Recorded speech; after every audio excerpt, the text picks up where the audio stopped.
Chris in the sacred place, what would Robert Frost say? Nature's first green is gold, her hardest hue to hold. Her early leaf's a flower, but only so an hour. Then leaf subsides to leaf, so Eden sank to grief. So dawn goes down to day, nothing gold can stay. And what would Bobcat Goldthwait say? Gene had a machine, and Joe made it go. But Art blew a fart, and blew the whole damn thing apart.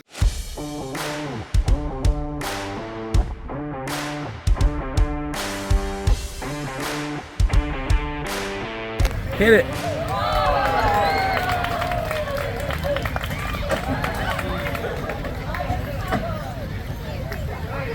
All right, we're here in Freeport on the 4th of July, just passing through.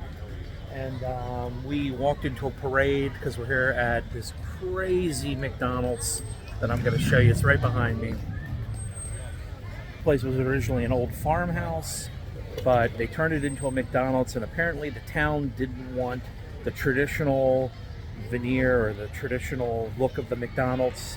They wanted to keep it kind of incognito, so they put it in the farmhouse so that it kind of blended in with the town that you see all around you.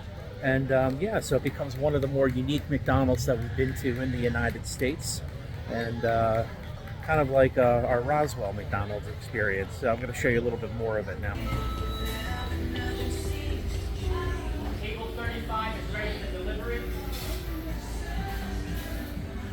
This does not look like your average McDonald's, does it?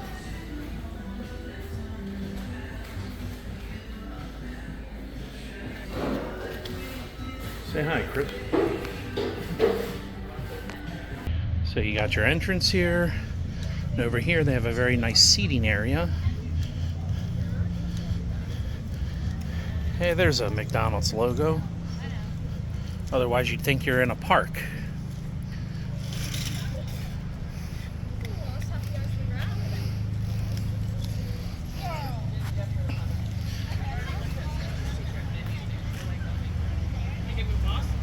And it's quite a large McDonald's too, compared to others, but not the largest. Go check out my Orlando videos, and you'll see the largest McDonald's in the world. This is the only signage on the road, and if you'll notice, it's extremely diminutive. Doesn't draw a lot of attention to itself, and unless you know where you're going, you may completely skip over this McDonald's here.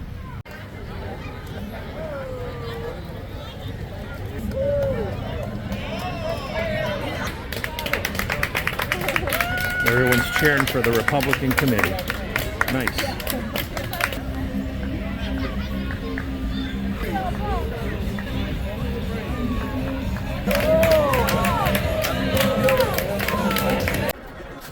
So is this Freeport we're still in? Or you don't know, we're just kind of going through little What cities. are they doing? I don't know where we are. Maybe just outside of Freeport.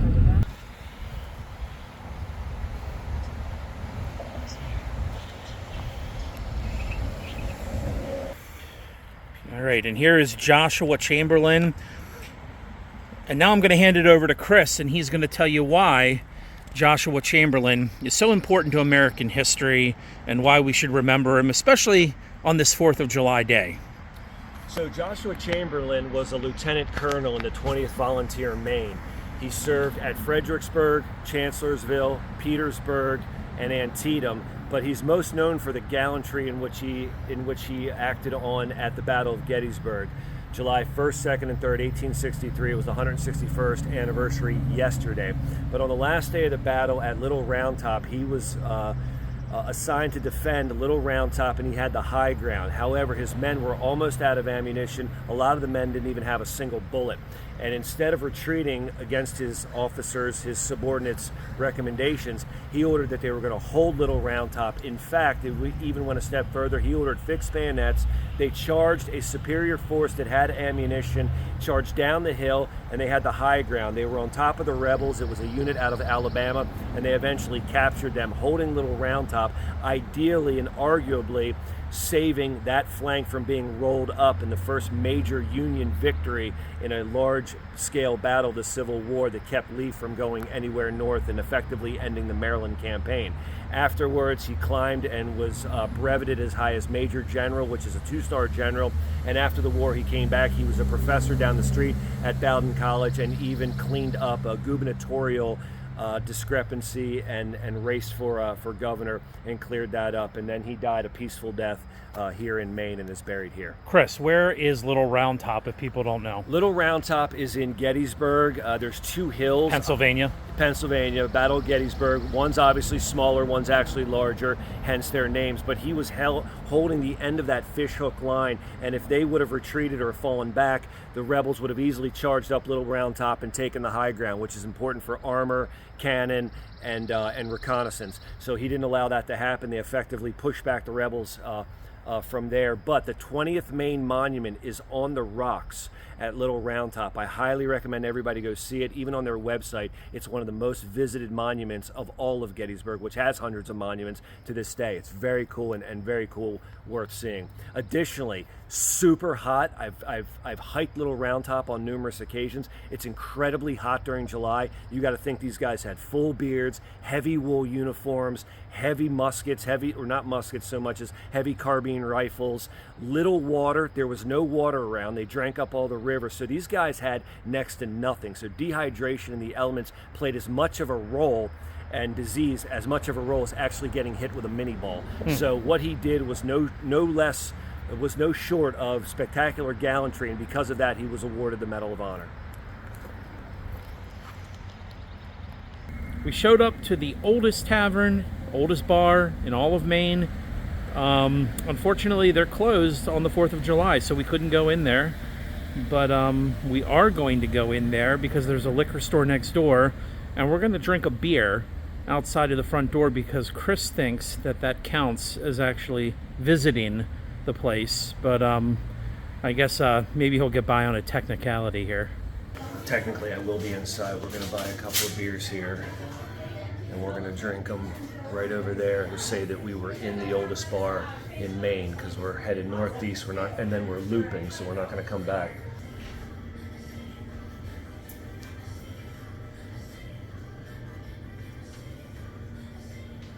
So this is as close as Chris is going to get. And this is the Jameson Tavern. Jameson Tavern, yeah. So right. This is me having a beer in the oldest bar All right. in Maine. Not in the oldest bar, but on the outside. I'm in it. I'm inside the I building. want you to touch the door while it's going down your throat. There you go. Hey, it's not a bad beer. And no outside food or drinks. I wonder if this counts. This is out of Bangor.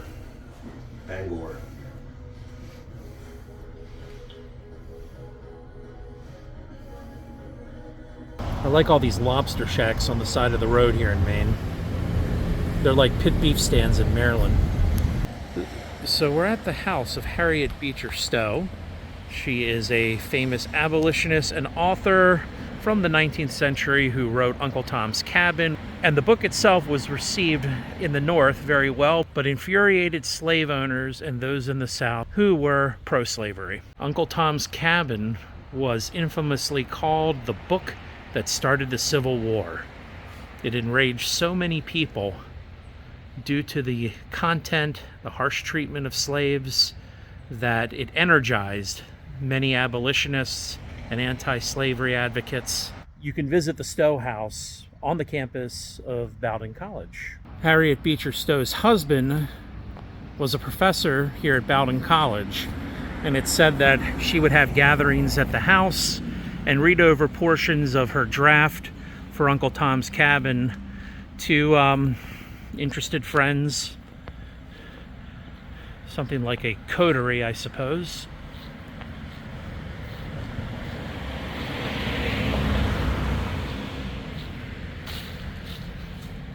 This looks like the actual front of the house.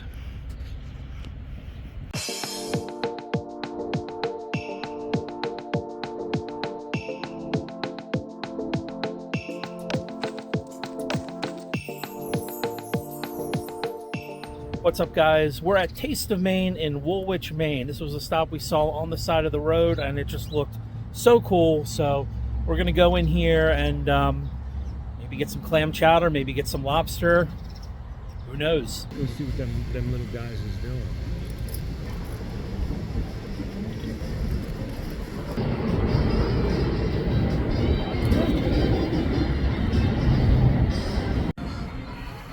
All right, so rumor has it, guys, that this lobster here, this sculpture, got here accidentally. The guy who sculpted him, his car broke down in front of the restaurant, so he left it here, and it got such a great response from passers-by and people that were patronizing the restaurant that the owners decided to buy it, and it became a permanent landmark here in front of Taste of Maine.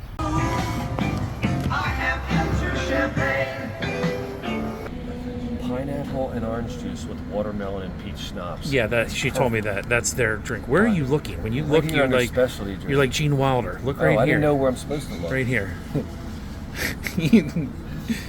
Maybe they'll have it in pictures.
I love it.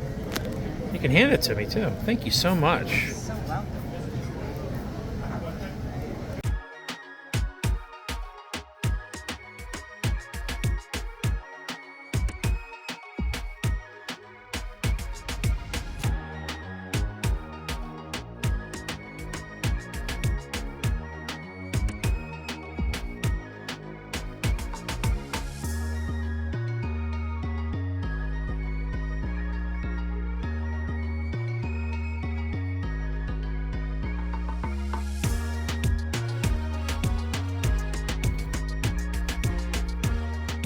Dude, look at the line for that place. Dude, More right rolls. on the water, man. Right on the water.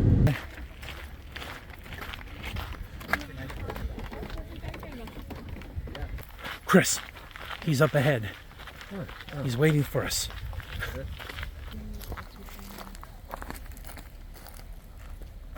This one, I took it like facing and then this one. So if you take it like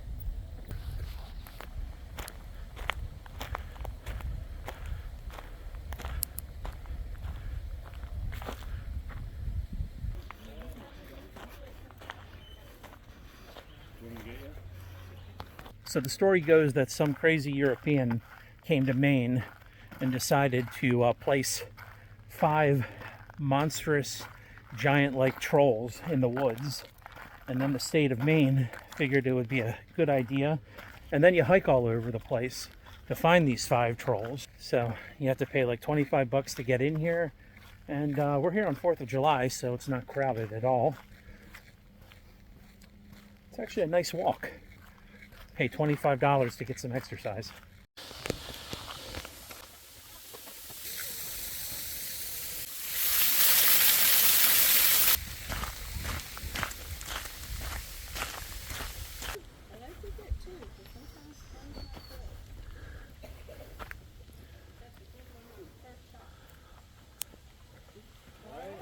Did you finish the... No, you have to figure it all out. I see a nest. All right, come on. So Thomas Gambo is from Denmark, and he has been making trolls since 2014. They are all over the world. You can find out they're in Puerto Rico, they're in Europe, they're in Florida. He just constructed 2 in Charlestown, Rhode Island. Anyway, he's also a musician. I think what he writes sounds like it should be spoken because it's that's kind of writing. Anyway, he has his workshop in Denmark, and all the heads and the hands and the feet were constructed in his workshop, and they were shipped here. So he worked with about 200 volunteers at the end of the pandemic. So it took a little over 2 months, and he had little quick drawings, and based on those drawings he made these trolls. And this one is most engineered. It's sitting on a substrate, and it has a rod up the right arm. And he thinks this is going to last longer than the other trolls because the head is willow. They were branches given to him by a friend who has a farm in Denmark, and she had this wood baked and treated with linseed oil. So a lot of products in Scandinavian countries are treated with linseed oil as a preservative. So he thinks Soren's head's going to last long. All the branches were collected. He calls the bodies fur. We call the bodies shingles. About 500 pallets were taken apart and used in all 5 trolls. So if you visit Grow over there, and if you visit Birk on the shoreline, the heads were made from birch boxes that came up from a friend's grocery store. Grow also has something in her mouth. I'm not going to say what it is or what it represents, but if you see her, you can think about that. Roskva, the first troll you saw that has her arm around the trunk, a lot of her wood comes from an Amish farm in Whitefield. She was supposed to be taller, but at the time they couldn't get the equipment to make her taller. And Lilia is the young one. She represents flowers. She's got what we call shingles all over, but he calls it fur. So she's got a body of fur, arms, legs of fur. And her head, her wood comes from a friend's grandmother's house that was being taken apart. So instead of getting rid of the wood, he recycled it. She had a minor incident. She fell on her face in transit, so her nose needed a little reconstruction. So she had a little nose work done. If you see her, they had extra wood, they could patch her up. Thank you very much. You're That was welcome. fantastic. You're welcome. Now we're in the fairy village. The fairy village. The village of fairies.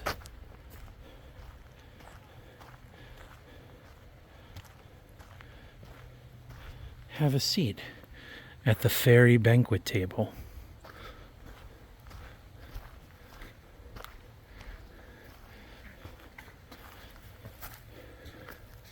It's a little fairy house. Fairy house. Build a fairy house. Crawl in there and I'll get a picture. Oh, it's metal. Yeah, it's a metal pine cone. Oh, I thought it was. Here. It's part of a rotary engine. Don't. Come on, you're going to get me dirty. I don't care about the rest. Don't get me dirty. Are you filming or? Yeah, I'm filming. Filming. Get in there. All right. Crawl through. Because I can't get in there. Here, come out the other end. I can't. It's too. You go through that? He can. No, it's too narrow. Come on through.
All right, well, Maine Botanical Gardens was very hot. It's hot out.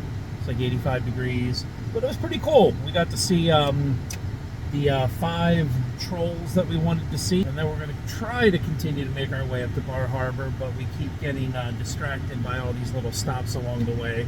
Very Clark Griswoldian of us.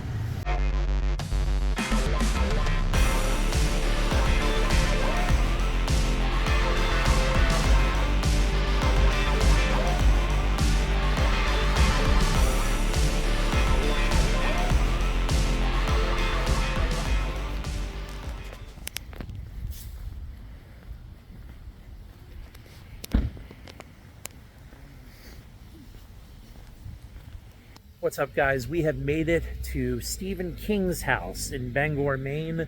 Yes, now I don't think he lives here anymore. My understanding is from the information I got off the internet that he's no longer here, but there are actually a good 12 or 13 people here as we came up. So yeah, everyone's still interested. It's still drawing a crowd. We're here on the 4th of July, and there's people here, which is kind of cool.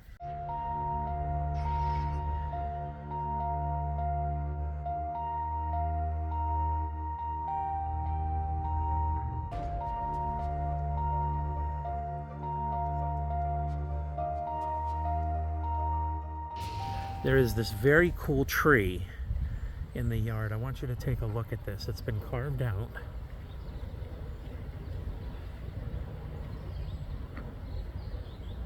Isn't that wild? So the house is under surveillance. They're probably watching me right now. But look at some of this cast iron work here. You have spiders and dragons. What a testament to this guy's work.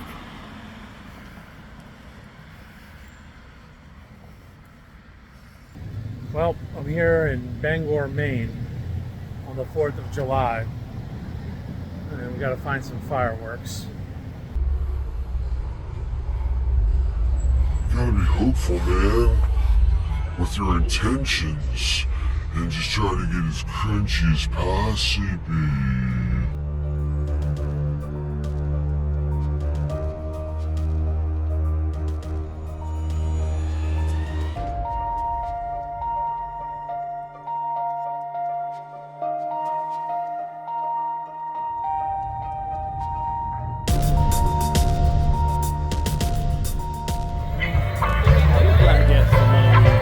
This is it, dude. This is gonna be it. You don't think this is it? Yeah, a random concert.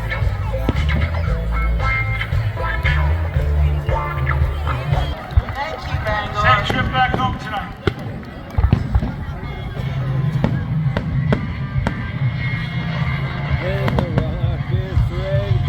Lots of bombs in here.